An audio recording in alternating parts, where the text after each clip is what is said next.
Apakah hukum orang yang melakukan solat sunat qabliyah, ba'diyah, solat sunat lain jika masih ada hutang atau perlu qada solat fardu? Berdosa ke Ustaz? Nanti Ustaz jawab sila. Bismillahirrahmanirrahim. Dalam perkara ini, kita perlu memahami asal usulnya, asal usul hukum yang akan diterapkan. Begini, kalau seseorang ada meninggalkan solat secara cuai, di zaman jahiliah dia tak solat secara cuai. Apabila dia mendapat kesedaran, adakah dia perlu qada balik semua solat yang telah ditinggalkan? Maka jawapannya ya. Ini adalah pandangan majoriti ulama, hampir-hampir menjadi ijma' ulama yang bahawasanya wajib dia qada. Berdasarkan hadis Nabi SAW, fadainullahi ahaqqu an yuqda, hutang Allah itu lebih sepatutnya dibayar dan ditunaikan. Kalau hutang manusia pun, manusia perlu bayar, manusia akan menagihnya, apatah lagi itu adalah urusan hutang manusia dengan Allah Subhanahu Wa Taala. Kemudian, oleh kerana solat itu ditinggalkan secara cuai, kaedahnya dia perlu mengqadanya dengan kadar segera. Dengan kadar segera. Sehingga kan contohlah, satu orang itu sengaja tak sembahyang subuh pagi tadi. Ni nak sembahyang zuhur ni. Adakah dia mulakan sembahyang zuhur dulu ataupun sembahyang subuh dulu?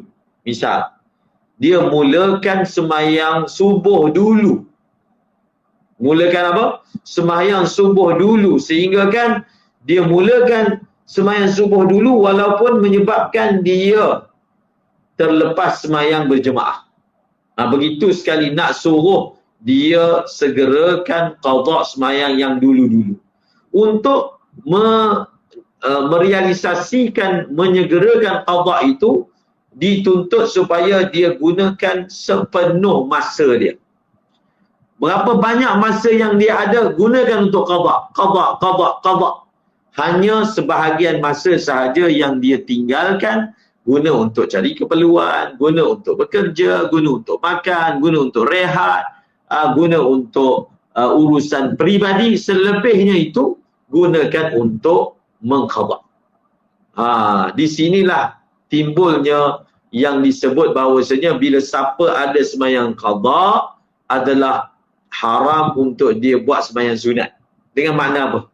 Dengan makna sembahyang sunat ini kalau dia tak buat pun tak berdosa. Sembahyang qada ni adalah sembahyang yang wajib. Dan cara kita nak sampaikan kepada masyarakat yang berada dalam situasi ini, kita gunakan nada yang lain. Kerana takut orang tak faham pula apa ni sembahyang. Sembahyang pun boleh dosa ke? Maka kita terangkan macam ni. Dengan nada sebagai mendakwah. Kenapa orang tu dia nak sembahyang sunat? Kenapa dia nak sembahyang sunat? Dia sembahyang sunat kerana dia nak dekatkan diri dia dengan Allah. Kalaulah dia rasa sembahyang sunat boleh dekatkan diri dengan Allah, sembahyang fardu lebih-lebih lagi boleh dekatkan diri dia dengan Allah. Maka tempat yang dia rajin sembahyang sunat tu, dia sembahyang qada. Dia ni rajin ni nak sembahyang sunat, nak sembahyang tahajud, nak sembahyang duha.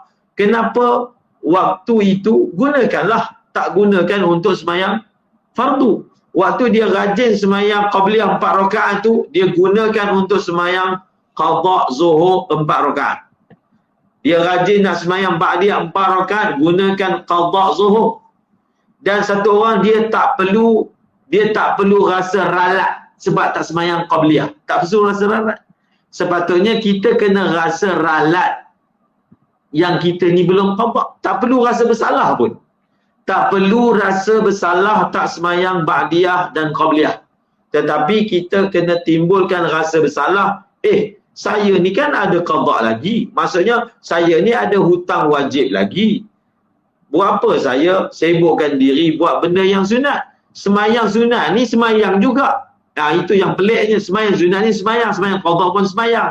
Mengapa yang dia rajin nak sembahyang itu tak gunakan untuk sembahyang qada? Oleh kerana itu, gunakanlah. Kalaulah kerana dia sibukkan diri sembahyang qada, dia tak sempat sembahyang sunat, itu untung untuk dia. Dia jangan rasa takut, dia jangan rasa kurang, dia jangan rasa bersalah. InsyaAllah, ibadat yang paling cepat untuk kita dekatkan diri dengan Allah adalah ibadat fardu. Sehingga kan, kalau satu orang itu, dia hanya buat ibadat fardu sahaja, insya-Allah dia ada jaminan itu untuk dapat mendekatkan diri dia kepada Allah Subhanahu wa taala.